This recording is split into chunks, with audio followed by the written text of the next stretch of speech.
जिंदाबाद, बहन जी जिंदाबाद, जिंदाबाद जिंदाबाद। बहन जी संघर्ष करो, आप आपके साथ हैं, बहन जी संघर्ष करो, हम आपके साथ हैं, बहन जी आगे बढ़ो, हम आपके साथ हैं, बहन जी आगे बढ़ो। हम आपके साथ हैं। बीएसपी का क्या पहचान, नीली झंडा हाथी निशान, बीएसपी का क्या पहचान, नीला झंडा हाथी निशान, बीएसपी का क्या पहचान। नीला झंडा हाथी निशान। सर्वजन की सम्मान में, बीएसपी मैदान में, सर्वजन की सम्मान में, बीएसपी मैदान में, संविधान की सम्मान में, बीएसपी मैदान में, संविधान की सम्मान में, बीएसपी मैदान में, सर्वजन की सम्मान में। बीएसपी मैदान में। वोट हमारा राज तुम्हारा, नहीं चलेगा, नहीं चलेगा, वोट हमारा राज तुम्हारा, नहीं चलेगा, नहीं चलेगा, वोट हमारा राज तुम्हारा। नहीं चलेगा, नहीं चलेगा। बाबा साहब अमर रहे,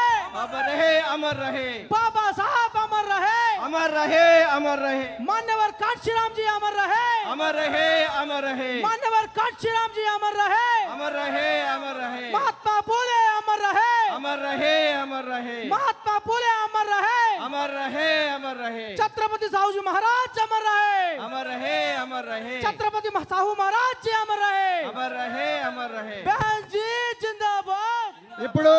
ఇప్పుడు మిత్రులారా ఒక్క నిమిషం ఇప్పుడు ఇప్పుడు ఇప్పుడు మరి బహన్జీ గారు ఒక్క నిమిషం एक मिनट ఇప్పుడు మన పవిత్రమైన బహుజన సమాజ్ పార్టీ పతాకాన్ని మన జాతీయ అధ్యక్షురాలు ఉత్తరప్రదేశ్ మాజీ ముఖ్యమంత్రి గారు బహన్జీ కుమారి మాయావతి గారు ఎగరేస్తారు. ఎగరేసిన తర్వాత అందరూ పిడికిలి పైకెత్తి ఇక్కడ బహుజన గీత ఆలపన ఉంటుంది. దయచేసి అందరూ కూడా మరి బహుజన గీతాన్ని పాడి తమ నివాళులు మహనీయులకు అర్పించాల్సిందిగా మరి కోరుకుంటున్నాను మిత్రులారా.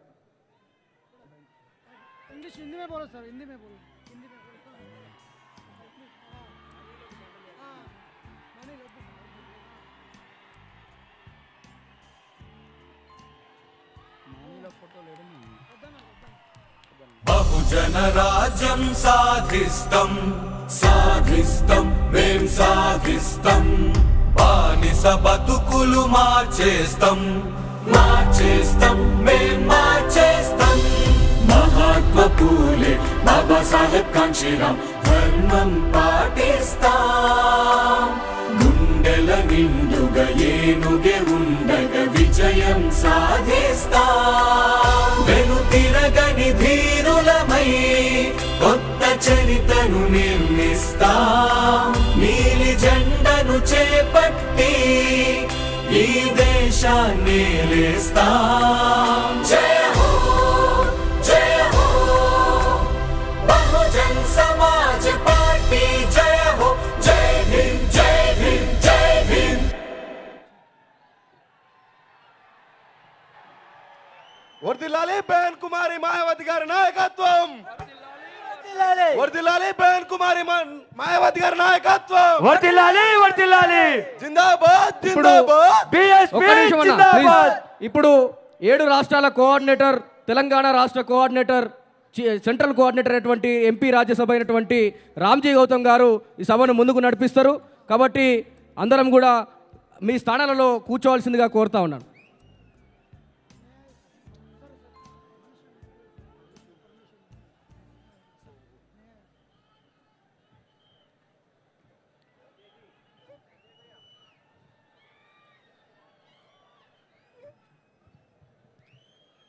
देश में सामाजिक परिवर्तन की महानायिका, बहुजन समाज पार्टी की राष्ट्रीय अध्यक्ष, देश के सबसे बड़े राज्य उत्तर प्रदेश की 4 बार मुख्यमंत्री रहीं, पूर्व सांसद आयरन लेडी आदरणीय बहन जी से विनम्र आग्रह करता हूं कि आप हम सबको दिशा निर्देश देने की कृपा करें। आदरणीय बहन जी।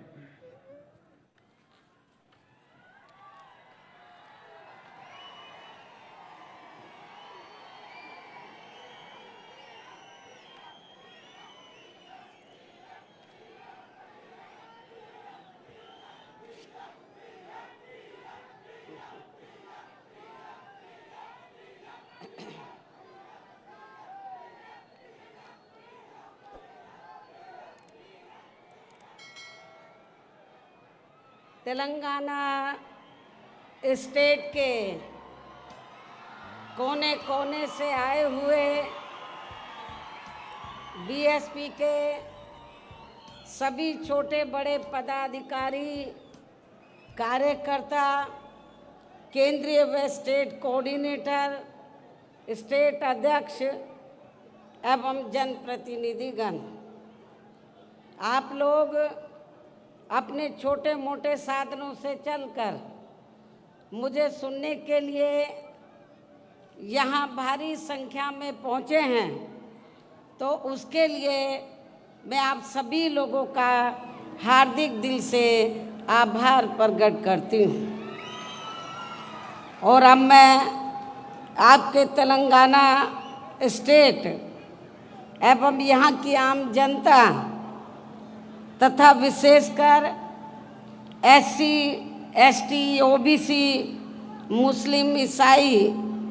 व अन्य धार्मिक अल्पसंख्यक समाज के लोगों के हितों में कुछ ज़रूरी बातें रखूं, लेकिन उससे पहले यहाँ मैं देश में समय समय पर जन्मे अपने उन सभी महान संतों, गुरुओं व महापुरुषों में भी खासकर महात्मा ज्योतिबा फूले,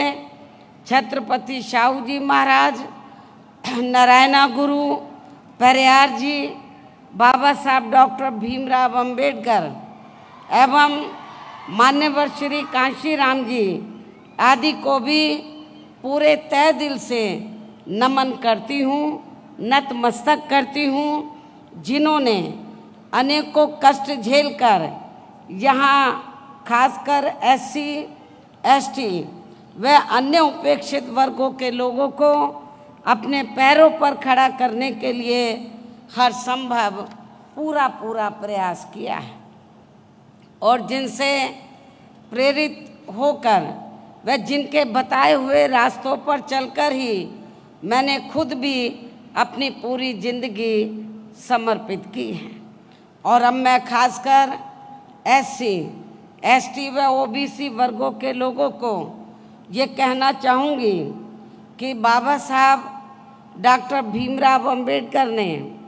अपने अथक प्रयासों से इन वर्गों को भारतीय संविधान में आरक्षण संबंधी व अनेकों और कानूनी अधिकार तो जरूर दिला दिए हैं, लेकिन उनका इन सभी वर्गों के लोगों को अभी तक भी पूरा लाभ नहीं मिल पा रहा है, जिससे दुखी होकर ही फिर बाबा साहब डॉक्टर अंबेडकर ने केंद्र की कांग्रेसी सरकार से अपने केंद्रीय कानूनी मंत्री पद से इस्तीफा तक भी दे दिया था। और उसके बाद आप लोगों को ये मालूम है कि परम पूज्य बाबा साहब डॉक्टर अंबेडकर ने भारतीय संविधान में आरक्षण व अन्य और जरूरी कानूनी अधिकार आप लोगों को दिए, SC, ST, OBC वर्गों के लोगों को दिए, और ख़ास तौर से OBC वर्गों के लोगों के लिए भारतीय संविधान में आर्टिकल 340 की व्यवस्था करके तो उन्होंने ये प्रावधान किया कि देश में जो भी पहली सरकार बनती है वो कांग्रेस की बनी थी सेंटर में, तो उनकी जिम्मेवारी बनती है कि आर्टिकल 340 के तहत तो SC, ST को छोड़कर जो अन्य पिछड़े वर्ग के लोग हैं, जिनकी शैक्षणिक, सामाजिक और आर्थिक स्थिति लगभग SC, ST की तरह हैं, उनको भी शिक्षा, उनको भी जिंदगी के हर पहलू में आगे बढ़ने के लिए मौका मिलना चाहिए, और सरकारी नौकरियों में खासकर आरक्षण की सुविधा मिलनी चाहिए। बाबा साहब डॉक्टर अंबेडकर जब पहले कानून मंत्री बने, आज़ाद भारत की जब पहली सरकार बनी उसमें कानून मंत्री बने, तो बाबा साहब डॉक्टर अंबेडकर ने तो उस समय पंडित जवाहरलाल नेहरू एंड कंपनी के लोगों को, केंद्र की सरकार को ये कहा कि SC, ST का जो रिजर्वेशन कोटा है वो समय से पूरा होना चाहिए, और इनके अलावा जो अन्य पिछड़े वर्ग के लोग हैं तो आप कमीशन बैठाएं। आर्टिकल 340 के तहत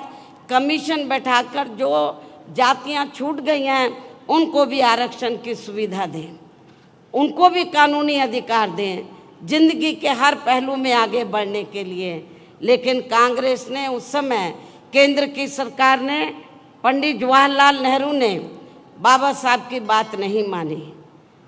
और जो उन्होंने आपको सरकारी नौकरियों में आरक्षण का कोटा दिया तो उसको भी पूरा नहीं किया और ना ही अति पिछड़े वर्ग के लोगों को आरक्षण की सुविधा दी और उसके लिए ना ही कोई कमीशन बैठाया। तो तब फिर बाबा साहब डॉक्टर अंबेडकर ने ये सोचकर अपने कानूनी मंत्री पद से इस्तीफा दे दिया कि जब मेरी बात नहीं मानी जा रही है, मैं अपने लोगों को कानूनी अधिकारों का फायदा नहीं दिला सकता हूं, तो मुझे इस पद पर बैठने का कोई नैतिक अधिकार नहीं है। उन्होंने कानूनी मंत्री पद से इस्तीफा दे दिया था और उसके बाद फिर वे अपने इन सभी वर्गों के लोगों को भाईचारे के आधार पर संगठित करने तथा केंद्र व राज्यों की भी राजनीतिक सत्ता की मास्टर चाबी इन्हें खुद अपने हाथों में लेने के लिए पूरे जी जान से लग गए थे। बाबा साहब डॉक्टर अंबेडकर इस्तीफा देने के बाद चुप नहीं बैठे थे। उन्होंने फिर ये फैसला लिया कि इन लोगों को मैं भाईचारे के आधार पर संगठित करूंगा और इनको इस लायक बनाऊंगा कि ये केंद्र और राज्यों में राजनीतिक सत्ता की मास्टर चाबी खुद अपने हाथों में लें और उसके जरिए जो कानूनी अधिकार मैंने दिए हैं उनका लाभ ये अपने लोगों को दें।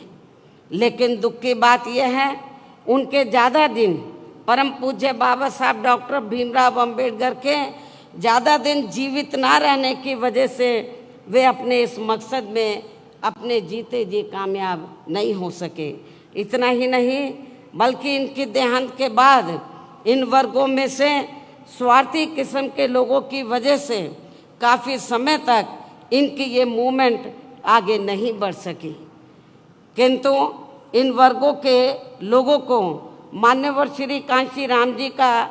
बहुत बहुत आभारी होना चाहिए, जिनके त्याग तपस्या व अथक प्रयासों से फिर बाबा साहब डॉक्टर भीमराव अंबेडकर की ये मूवमेंट बामसेफ, DS4 व BSP के राजनीतिक मंच के जरिए काफ़ी कुछ आगे बढ़ी है और उनके जीते जी व देहांत के बाद भी मैं खुद भी पूरे जी जान से उनके इस मिशन को आगे बढ़ाने में पूरे जी जान से लगी हुई हूँ, जिसके तहत ही आबादी के हिसाब से देश के सबसे बड़े प्रदेश उत्तर प्रदेश में सर्व समाज में से खासकर गरीबों, दलितों, आदिवासियों, पिछड़े वर्गों, मुस्लिम व अन्य धार्मिक अल्पसंख्यक समाज के लोगों को भाईचारे के आधार पर संगठित करके फिर वहाँ मेरे नेतृत्व में हमारी पार्टी को, जो आबादी के हिसाब से देश का सबसे बड़ा प्रदेश है, फिर वहाँ मेरे नेतृत्व में हमारी पार्टी को 4 बार अपनी सरकार बनाने का मौका मिला है और वहाँ हमारी पार्टी ने राजनीतिक सत्ता की मास्टर चाबी के जरिए इन वर्गों के लोगों को कानूनी अधिकारों का पूरा लाभ दिया है। उनके विकास व उत्थान के लिए अनेकों ठोस कदम उठाए गए। कानून व्यवस्था को सख्त करके उन्हें स्वाभिमान की जिंदगी बसर करने का भी मौका दिया गया है। खासकर यूपी में SC, ST व OBC वर्गों का सरकारी नौकरियों में विशेष अभियान चला के अधूरा पड़ा आरक्षण का कोटा पूरा किया गया। इनको व अन्य सभी समाज के गरीब एवं बेरोजगार लोगों को भी दूसरी पार्टियों की सरकारों की तरह उन्हें बेरोजगारी भत्ता न देकर सीधे तौर पर रोटी रोजी के साधन भी उपलब्ध कराए हैं। यहाँ मैं आपको ये बताना चाहती हूँ, एक फैशन सा बन गया है नौजवानों की वोट को लेने का। जब भी इलेक्शन होता है, या पार्लियामेंट का हो या असेंबली का हो। खासकर कांग्रेस पार्टी का हमेशा हर चुनाव में ये कहती है कि जब हमारी सरकार बन जाती है, कांग्रेस बोलती है जब कांग्रेस पावर में आ जाएगी तो जो नौजवान गरीब बेरोजगार लोग हैं तो उनको रोटी रोजी के साधन तो उपलब्ध नहीं करा पाएगी, लेकिन उनको बेरोजगारी भत्ता 2-3 हज़ार रुपये जरूर दे देगी। मैं समझती हूँ ये ठीक नहीं है। हमारी पार्टी इसमें भरोसा नहीं रखती है, इस सोच में, इस नीति में भरोसा नहीं रखती है, और हमने केवल कहानी करके दिखाया। और उत्तर प्रदेश में मैंने अपनी चारों हुकूमतों में वहाँ पे जो नौजवान गरीब लोग थे, बेरोजगार लोग थे, उनको बेरोजगारी भत्ता नहीं, बेरोजगारी भत्ता क्या 4-5 हज़ार रुपये दे दो, उससे क्या आपका घर का खर्चा चल पाएगा? मैं समझती हूँ नहीं चल पाएगा। तो हमारी सरकार ने वहाँ दूसरी पार्टियों की तरह बेरोजगारी भत्ता ना देकर गरीब और बेरोजगार लोगों को, नौजवानों को हमने बड़े पैमाने पर वहाँ रोटी रोजी के साधन उपलब्ध कराए। और इतना ही नहीं, जो वहाँ पर भूमिहीन गरीब लोग थे उनको खेती करने के लिए हमने 3-3 एकड़ के हिसाब से सरकारी फ्री ज़मीन भी दी। लेकिन आपके तेलंगाना स्टेट में मुझे मालूम हुआ, यहाँ के आपके तेलंगाना स्टेट के जो मुख्यमंत्री हैं श्री केसीआर के बारे में मुझे मालूम हुआ कि इन्होंने हमारी सरकार की नकल तो ज़रूर की यहाँ पर, लेकिन उसको ज़मीनी हकीकत में अमली जामा नहीं पहनाया। इन्होंने कहा कि जो दलित वर्ग के लोग हैं या गरीब लोग हैं उनको 3-3 एकड़ हम खेती करने के लिए ज़मीन फ्री देंगे, लेकिन उन्होंने ऐसा नहीं किया। केवल कागजों में ज़रूर ज़मीन दे दी, लेकिन ज़मीनी हकीकत में, प्रैक्टिकल में आप लोगों को ज़मीन नहीं दी है। हमने उत्तर प्रदेश में सरकारी खर्चे से गरीब आवासीनों के पक्के मकान बना कर दिए। जिनके पास अपने घर नहीं थे, सरकारी पैसे से हमने पक्के मकान बना कर दिए। और इतना ही नहीं, जो SC/ST वर्ग के लोग जिन्होंने बैंकों से कर्जा लिया हुआ था अपने छोटे मोटे काम के लिए और वो पैसा नहीं, कर्जा अदा नहीं कर पाए थे, हमने सरकार के पैसे से उनका कर्जा अदा किया, कर्जे से मुक्त उनको कराया हमने। ऐसे अनेकों और भी महत्वपूर्ण फैसले लिए गए जिससे इनकी काफ़ी हद तक आर्थिक स्थिति मजबूत हुई है। साथ ही डॉक्टर अंबेडकर ग्राम विकास योजना व मान्यवर श्री कांशीराम जी शहरी विकास योजना के तहत गांवों व शहरों में रहने वाले दलितों एवं अन्य उपेक्षित वर्गों के लोगों की बस्तियों को भी सभी जरूरी सुविधाओं से जोड़ा है, जिनकी जातिवादी सरकारों में चलते यहाँ हर स्तर पर काफ़ी ज़्यादा उपेक्षा की गई है। इनके अलावा सर्व समाज में से गरीबों, बेरोजगारों, मजदूरों, कर्मचारियों, किसानों, व्यापारियों व अन्य मेहनतकश लोगों के हितों में भी अनेकों ऐतिहासिक कार्य किए हैं, जिनकी काफ़ी कुछ जानकारी आपके स्टेट के लोगों को भी है, उन्हें मैं दोहराना नहीं चाहती हूँ। इतना ही नहीं, बल्कि हमारी पार्टी की रही सरकार ने विशेषकर दलित एवं अन्य उपेक्षित वर्गों में जन्मे अपने महान संतों, गुरुओं व महापुरुषों आदि को भी विभिन्न रूपों में पूरा आदर सम्मान दिया है। इनके सम्मान में नवनिर्मित जिलों के नाम रखे गए तथा जनहित की अनेकों योजनाएं भी शुरू की गई। इनके आदर सम्मान में ऐतिहासिक स्मारक, गार्डन, पार्क आदि बनाए गए तथा इनकी काफ़ी भव्य प्रतिमाएं भी लगाई गई, जिनकी इन सब मामलों में विरोधी पार्टियों की रही सरकारों में वहाँ काफ़ी उपेक्षा की गई है। जबकि आपके यहाँ तेलंगाना स्टेट में बीएसपी के थोड़ा मजबूत होते ही अब यहाँ की वर्तमान श्री केसीआर की पार्टी की जो सरकार है वो अपने राजनीतिक स्वार्थ में खासकर SC ST व OBC वर्गों के मसीहा परम पूज्य बाबा साहब डॉक्टर भीमराव अंबेडकर के नाम पर कुछ सरकारी स्थलों के नाम रखने तथा उनकी ऊंची प्रतिमा लगाने व विभिन्न योजनाएं चलाने आदि की भी याद आने लगी है, जिसका वास्तव में पूरा क्रेडिट व श्रेय यहाँ की मौजूदा राज्य सरकार को नहीं जाता है, बल्कि BSP के हर उस छोटे बड़े कार्यकर्ता पदाधिकारी आदि को जाता है, जिनकी वजह से अब यहाँ अपनी पार्टी का जनाधार बढ़ा है, जिससे घबराकर फिर यहाँ की वर्तमान राज्य सरकार को ये सब करने के लिए मजबूर होना पड़ा है। मुझे ये भी मालूम हुआ कि यहाँ के मुख्यमंत्री ने 2-3 बार ये कहा कि बाबा साहब डॉक्टर अंबेडकर ने जो भारतीय संविधान बनाया है तो हम उसको बदल देंगे, वो हमारी सोच के मुताबिक नहीं है। लेकिन जब हमारे लोग इसके खिलाफ मैदान में उतरे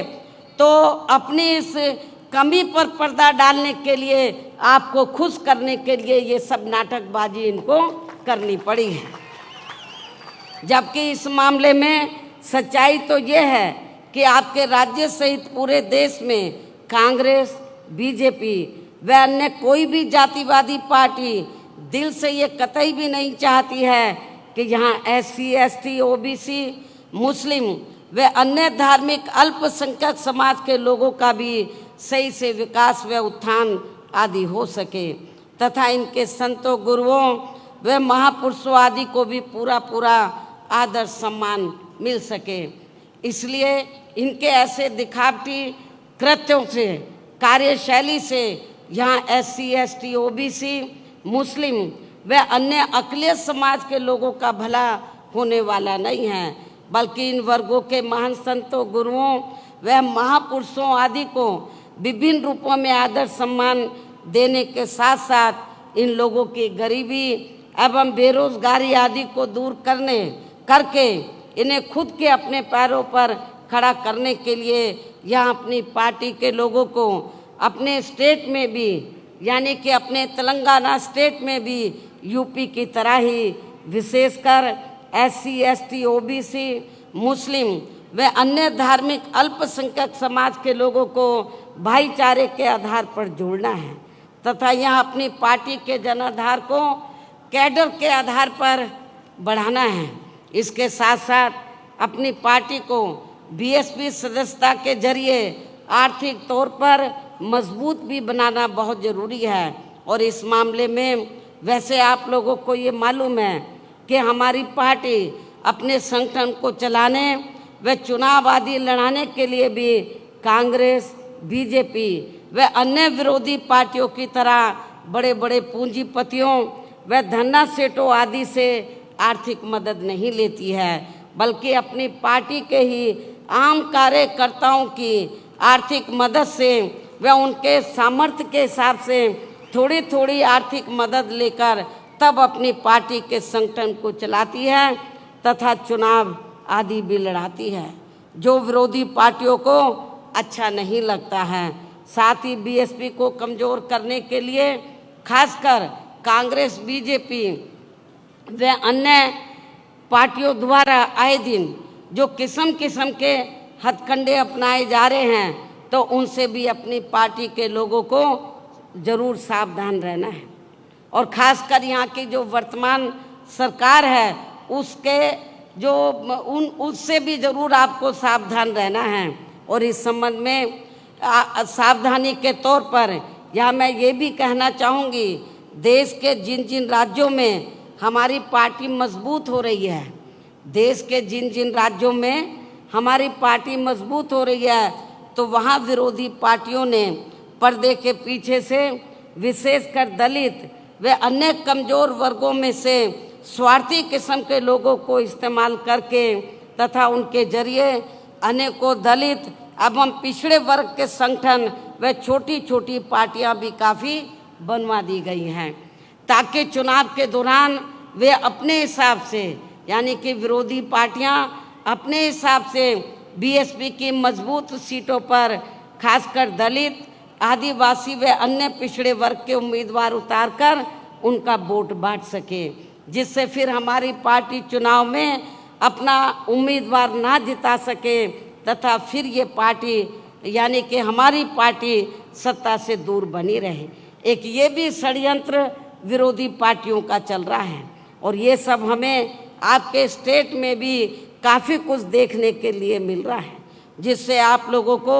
ज़रूर सचेत रहना है। अर्थात आपको अपना वोट कतई भी बांटना नहीं है, जबकि बीएसपी के खासकर दलित बेस वोट को तोड़ने के लिए अब सभी विरोधी पार्टियां इनके मसीहा परम पूज्य बाबा साहब डॉक्टर भीमराव अंबेडकर की जयंती एवं पुण्यतिथि पर किस्म किस्म के कार्यक्रम आदि करके खूब नाटक करती रहती हैं, जिनको यहाँ के जातिवादी लोग व उनकी पार्टियाँ उनके जीते जी बिल्कुल भी आगे बढ़ते हुए देखना नहीं चाहते थे। और खासकर देश की सबसे पुरानी पार्टी कांग्रेस पार्टी ने तो बाबा साहब डॉक्टर भीमराव अंबेडकर जी को, जिन्होंने देश का संविधान बनाया है, उनको भारत रत्न की उपाधि तक से भी सम्मानित नहीं किया था। आज़ादी के बाद कांग्रेस पार्टी लंबे अरसे तक सेंटर की सत्ता में रही। हमारे लोगों ने आंदोलन किया, मांग की कि बाबा साहब डॉक्टर अंबेडकर को भारत रत्न की उपाधि से सम्मानित किया जाए, लेकिन कांग्रेस ने आप लोगों की इस डिमांड को नहीं माना और कांग्रेस ने सत्ता में रहते हुए वह अपनी सत्ता में यानी कि कांग्रेस जब सेंटर में थी तो सत्ता में रहते हुए बाबा साहब को भारत रत्न की उपाधि से सम्मानित नहीं किया था। इतना ही नहीं बल्कि केंद्र में रही इसी कांग्रेस पार्टी की सरकार में ही पिछड़े वर्ग की आरक्षण से संबंधित मंडल कमीशन की रिपोर्ट आ गई थी, जिसे भी इनकी सरकार ने लागू नहीं किया था। तब फिर बीएसपी ने अपने अथक प्रयासों से केंद्र में रही श्री बीपी सिंह की सरकार से उनसे इसे ये कह के लागू करवाया था। उस समय जब श्री बीपी सिंह की सरकार सेंटर में बनी उनके नेतृत्व में, तो हमारी पार्टी के को पहली बार कुछ मेंबर पार्लियामेंट जीत कर आए थे। खाता खुला था पार्लियामेंट में और मैं भी मेंबर पार्लियामेंट बनी थी, लोकसभा में मैं चुनकर आई थी। तो उस समय श्री बीपी सिंह ये चाहते थे कि मान्यवर श्री कांशीराम जी को उन्होंने कहा कि हम ये चाहते हैं कि आपकी पार्टी सरकार में शामिल हो और हम मायावती को जो आप चाहे हम बड़ी मिनिस्ट्री देने के लिए तैयार हैं। लेकिन हमने मान्यवर श्री कांशीराम जी ने श्री बीपी सिंह को ये कहा कि हमें आपके मंत्रालय कोई भी नहीं चाहिए, हमें केवल 2 काम चाहिए आपसे। एक तो बाबा साहब डॉक्टर अंबेडकर को भारत रत्न की उपाधि से आप सम्मानित कर दो और दूसरा जो मंडल कमीशन की रिपोर्ट जो कांग्रेस ने ठंडे बस्ते में डाली है उसको लागू कर दो, हमें आपका मंत्रालय नहीं चाहिए। श्री बीपी सिंह जी ने हमारी इस 2 बातों को माना, शर्तों को, और तभी फिर उनकी ही सरकार में बाबा साहब डॉक्टर भीमराव अंबेडकर को भी भारत रत्न की उपाधि से सम्मानित किया गया था। इसके साथ साथ कांग्रेस पार्टी ने इनको लोकसभा, आप लोगों को ये मालूम है कि कांग्रेस ने तो बाबा साहब डॉक्टर भीमराव अंबेडकर को उनके खिलाफ और सभी हिंदूवादी ताकतों को इकट्ठा करके कांग्रेस पार्टी ने बाबा साहब को लोकसभा में जीतकर सीधा नहीं जाने दिया था। इतना ही नहीं बल्कि बाबा साहब के देहांत के बाद इनकी मूवमेंट को आगे बढ़ाने के लिए अपनी पूरी जिंदगी समर्पित करने वाले बीएसपी के जन्मदाता एवं संस्थापक मान्यवर श्री कांशीराम जी के देहांत होने पर उस समय केंद्र में रही कांग्रेस पार्टी की सरकार ने उनके सम्मान में एक दिन के लिए भी राष्ट्रीय शोक घोषित नहीं किया था, राष्ट्रीय झंडे नहीं झुकाए थे। हालांकि इन सब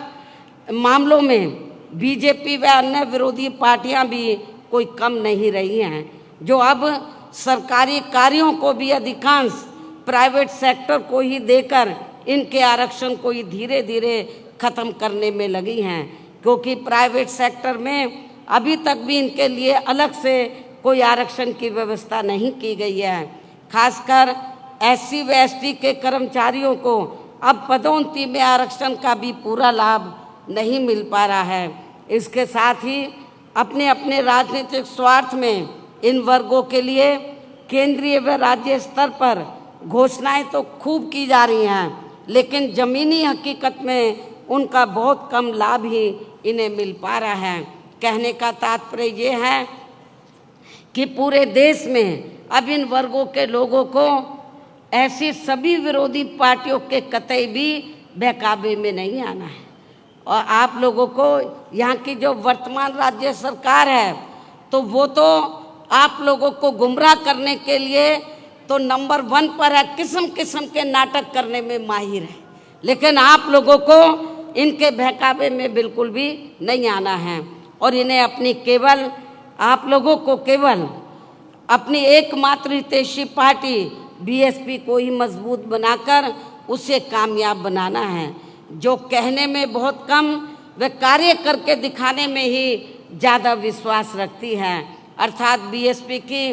कथनी व करनी में कभी कोई अंतर नहीं होता है, यानी कि BSP जो कहती है उसे करके भी दिखाती है। आप लोगों को ये मालूम है यूपी में 4 बार हमारी सरकार बनी। हमने सरकार बनाने से पहले जब हम चुनाव में गए, असेंबली के चुनाव में, हमने दूसरी पार्टियों की तरह कोई अपना मैनिफेस्टो जारी नहीं किया। हमने कहा हम पावर में आ जाएंगे तब हम अपना मैनिफेस्टो जारी करेंगे, हम क्या करना चाहते हैं। हमने 4 बार कोई अपना मैनिफेस्टो जारी नहीं किया और जब सत्ता में आ गए फिर हमने बता दिया कि हम क्या करना चाहते हैं।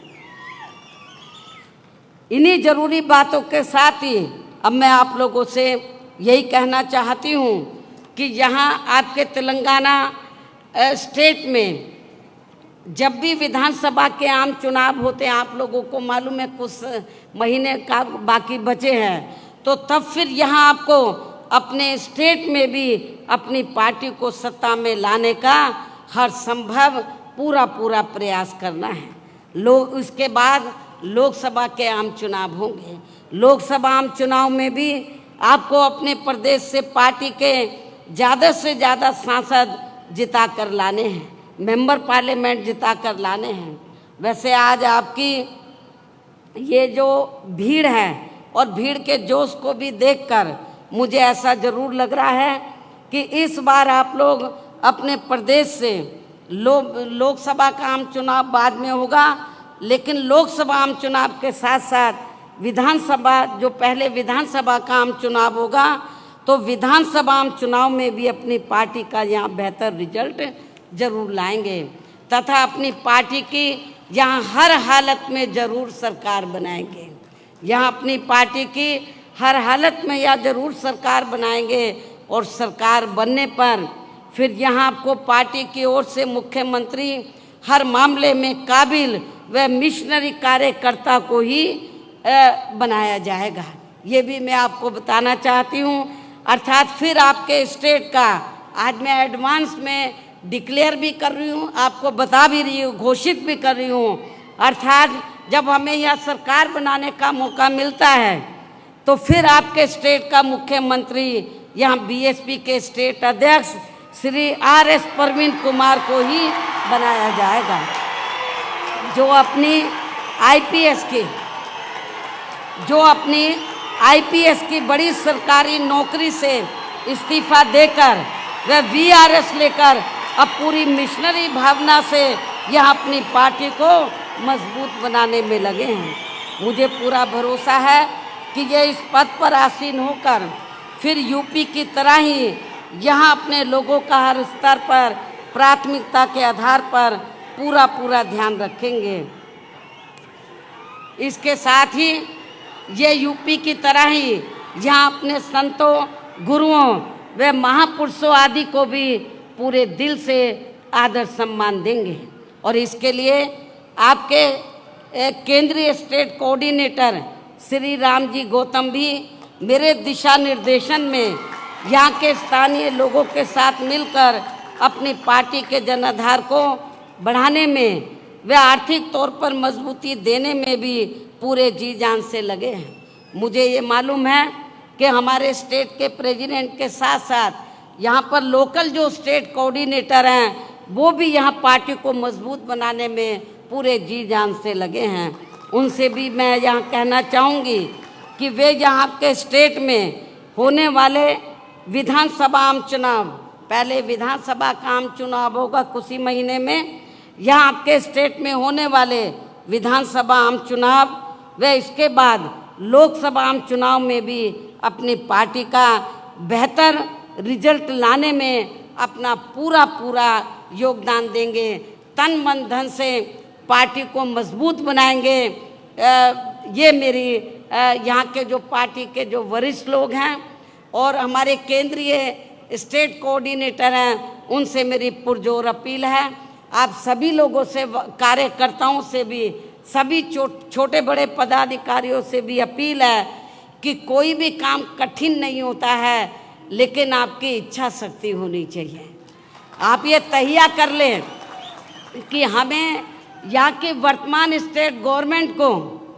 हमें सत्ता से बाहर करना है। जो ये सपना देख रहे हैं कि हम बाबा साहब का संविधान बदल देंगे, आप लोगों को संविधान, आप लोगों को इस लायक उनको नहीं छोड़ना कि वो संविधान बदलने के लायक हो। उनको सत्ता से बाहर करके आप लोगों को सत्ता पर काबिज होना होगा। आपको मेहनत करनी होगी। यूपी में भी वहाँ के लोगों ने बहुत मेहनत की। आप लोगों को ये मैं बताना चाहती हूँ कि आप लोगों को लगता होगा कि यूपी में बीएसपी अब थोड़ा कमज़ोर क्यों हो रही है। बीएसपी कमज़ोर नहीं हो रही है। वहाँ पर जब तक उत्तर प्रदेश में बैलेट पेपर से चुनाव होता रहा, हमारी पार्टी का जनाधार आगे बढ़ा, बराबर बढ़ा है। और जब से चुनाव ईवीएम से हो रहा है तो समझ में नहीं आ रहा हमारा वोट कहाँ चला गया है। तो उसमें काफ़ी हेरा फेरी की है, धांधली ये की जा, पहले कांग्रेस करती थी, अब बीजेपी कर रही है,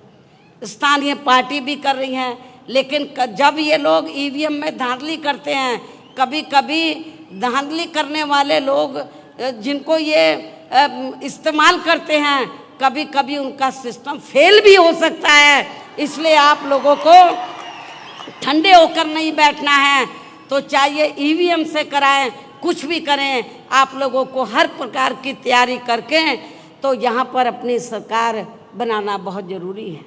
आप लोगों को मालूम है यहाँ की कुछ स्थानीय समस्याएं थी। जब आंध्र प्रदेश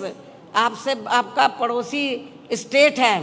तो जब ये तेलंगाना उसी का हिस्सा था, तो तेलंगाना के लोग ये स्ट्रगल कर रहे थे, इस क्षेत्र के लोग, कि उनका अलग से स्टेट बनना चाहिए। बहुजन समाज पार्टी पहली पार्टी थी जिसने पार्लियामेंट में पूरी दमदारी से आवाज़ उठाई और ये कहा कि तेलंगाना अलग से स्टेट बनना चाहिए। और इसके समर्थन में हमने पूरी तैयारी के साथ जब बिल आया तो हमने पूरा सपोर्ट किया, उसके समर्थन में वोट दिया। इसलिए मैं आपको ये कहना चाहती हूँ कि आपके तेलंगाना में जो वीकर सेक्शन के लोग हैं, दलित, आदिवासी, पिछड़े वर्ग के लोग बड़ी तादाद में हैं। आदिवासी लोगों की हालत काफ़ी ज़्यादा ख़राब है, दलितों की भी हालत काफ़ी ज़्यादा ख़राब है,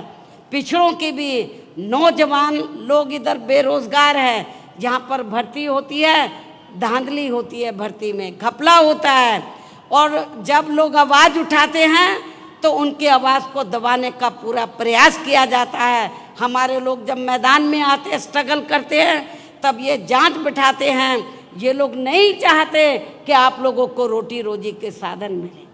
आप लोगों की जो अन्य स्थानीय समस्याएं हैं उनका समाधान हो, ये लोग बिल्कुल नहीं चाहते हैं। चाहे कांग्रेस हो, बीजेपी हो या यहाँ की स्थानीय पार्टियाँ हों, वो बिल्कुल नहीं चाहती हैं कि यहाँ पर जो दबे कुचले लोग हैं, वीकर सेक्शन के लोग हैं, अपने पैरों पर खड़े हों। तो मेरी आप लोगों से यही अपील है कि आप लोग यदि चाहते हैं मान सम्मान की ज़िंदगी बसर करना, स्वाभिमान की जिंदगी बसर करना, अपने पैरों पे खड़ा होना चाहते हैं, अपने संतों, गुरुओं और महापुरुषों को यूपी की तरह आदर सम्मान देना चाहते हैं। आप लोग जुर्म जाति से निजात पाना चाहते हैं। कितना बुरा हाल है अपने लोगों का। एक IAS ऑफिसर जाके बिहार में नौकरी करता है, उसकी हत्या कर दी जाती है और उसके बाद जो हत्या में शामिल होता है वहाँ के वर्तमान राज्य सरकार उसको रिहा कर देती है, लेकिन यहाँ का आपका मुख्यमंत्री चुप रहता है और कुछ आवाज़ नहीं उठाता है। BSP ने इसके खिलाफ आवाज़ उठाई, ये गलत हो रहा है। लेकिन यूपी में हमने जो दबे कुचले लोग थे, जो पिछड़े वर्ग के लोग थे, उनको पूरा न्याय दिया, उनके ऊपर जुर्म जाति नहीं होने दी।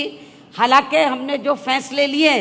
दूसरी पार्टियां उसकी नकल करने की पूरी कोशिश में लगी रहती है, लेकिन वो जातिवादी मानसिकता होने की वजह से उनकी नीयत साफ नहीं है, इसलिए वो लोग उसका फ़ायदा आप लोगों को नहीं दे पा रहे हैं। तो मेरी आप लोगों से फिर पुरजोर अपील है कि कुछ ही महीनों में असेंबली का चुनाव होगा। आप लोग चुनाव से पहले अपने संगठन को मजबूत करें, पार्टी के जनाधार को बढ़ाएं, खास तौर से वीकर सेक्शन में, माइनॉरिटीज़ में, और जो अपर कास्ट में से गरीब लोग हैं, मेहनत कश लोग हैं, उनको भी तैयार करें, सर्व समाज को जोड़ें, बहुत बड़ी ताकत बनाएं, जनाधार को बढ़ाएं, और ताकि आप लोगों की अपनी सरकार बने। इसी उम्मीद के साथ अब मैं आप लोगों का और ज़्यादा समय न लेते हुए आप लोगों से यही रजा लेती हूँ। जय भीम, जय भारत।